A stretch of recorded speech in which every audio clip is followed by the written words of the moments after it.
Sculknet's still here, y'all. Don't you worry.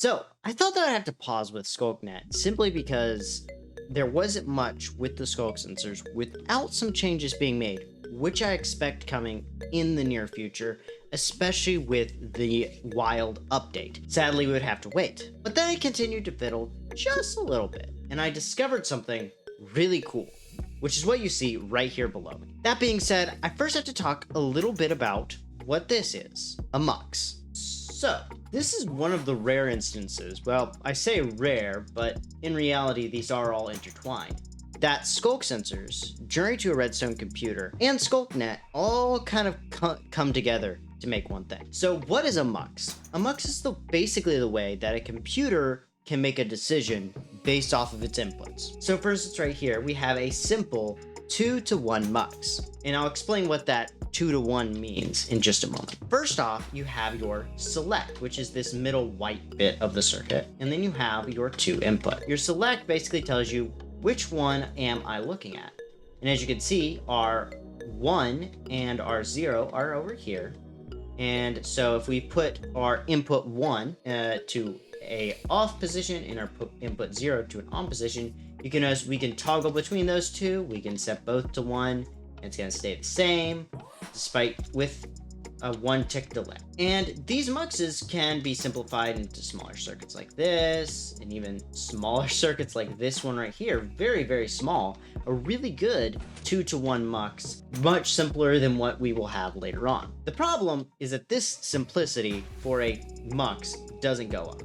See, that 2-to-1 that I was talking about earlier is really, you could say it's like X to 1 for almost any MUX, because a MUX takes a number of inputs, a number of select lines, and then sends it to one out. Again, how a computer makes a decision. This is basically the core component for ALUs, CPUs, GPUs, anything that makes a decision in your computer. And so right here is a 4-to-1 MUX. But as you can see, this is huge. Now imagine doubling all of this, right? So you're gonna have to double the inputs here. You're gonna have to widen this to be basically what this is right now, and then add another module here in front, making it ridiculously massive, just for 8 bits. Then you would have to double that again for 16. And all of that is just one input, because the MUXes are very frequently used on a bus. A bus is a group of lines, and so you might have a 4-wide 16-to-1 MUX in, let's say, a 4-bit Redstone computer where you have 16 distinct ALU operations.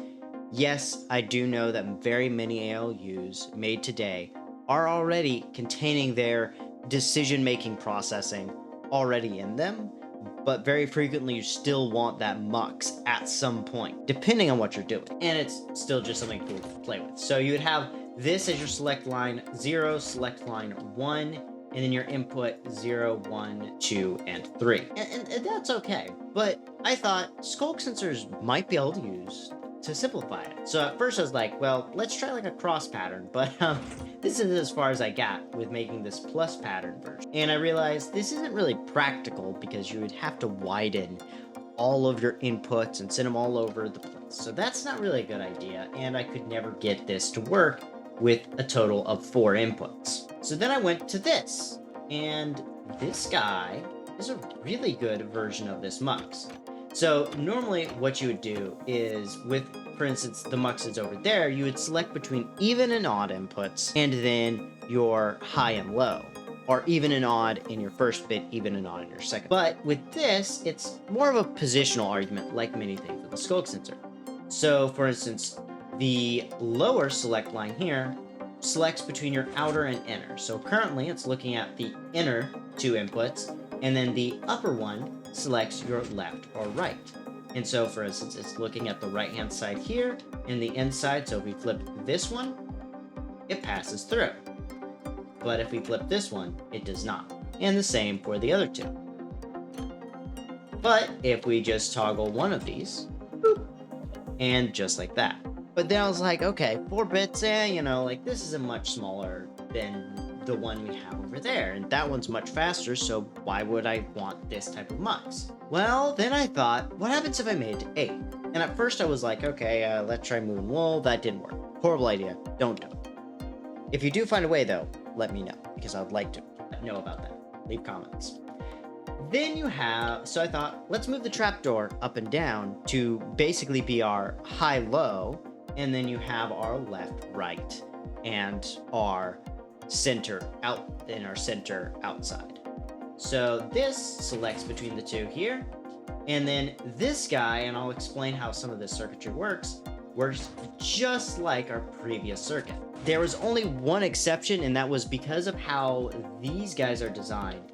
You do have to set this to toggle between whether the left-right is high or low in respect to these trapdoors. Because if, for instance, we wanted to select this side, or well, we'll use the example we have right now. We're selecting this side and we're selecting the outside. So we're selecting this one.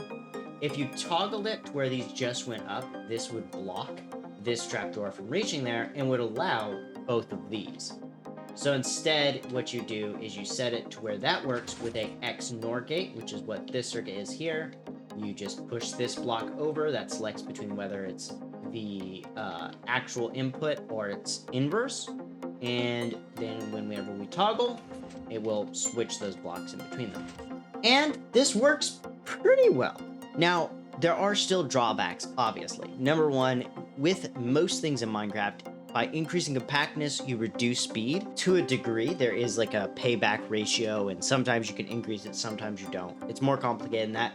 This one is definitely on the slower end when compared to some systems, as the normal muxes over here are, practically speaking, nigh instantaneous in comparison. The secondary issue is that this requires a pulsing system or some other control mechanism in addition to the inputs, because over here it's continuous.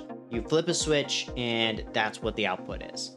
Here you're only going to get a pulse, which means that you either have to add a 2-bit T flip-flop, which I've used in other circuits involving Sculk sensors, or you can set it up on a pulse system. I strongly suggest the pulse system in the case of the MUX, because you do want to have it continuously update depending on whatever your input is. And so this MUX in particular would only have a use case in some kind of computer type system where it has a clock in it. But if you do get it set up properly, that's still pretty easy to do. I am curious, first off, make sure to like and subscribe. But I am curious, what are your thoughts on this? Any ways that you guys see that I can improve this design? I am hoping to greatly improve on it, as I do see some spots that can be compacted as far as just the redstone, and I am looking forward to doing even more with SculkNet going forward, as this was actually the blockade I was running into right now. Outside of possibly making it this vertical, I don't have any plans for the immediate future, but we will look forward to those. In addition, those of you who are looking forward to my replying to the comments stuff, I will probably make a short video here in the next week, as we only got like 2 comments on that video, so I was like, yeah, we'll give it a little bit. No one else has commented, so we'll go ahead and start getting that ready. And then for the shaving of my head live stream, I think I've decided I'm probably gonna try to do it, either bribe my sister or have to basically talk with my older brother who's in the Marines, so hopefully he kind of knows how to do this. But without either way, I'll be buying like a razor or something soon. So, but without further ado, make sure to like, subscribe, follow my Twitter, and pay attention to whenever I go live. I do live streams on Hypixel and a Lord of the Rings mod, hoping to eventually do live streams maybe involving Redstone or the snapshots. So just stay tuned for those. But without further ado, this is Negative Light, signing out, and God bless y'all. I'm so tired. I'm recording this at like 10 o'clock at night. I'm about to go to bed as soon as I'm done editing. Oh, I'm such a doof.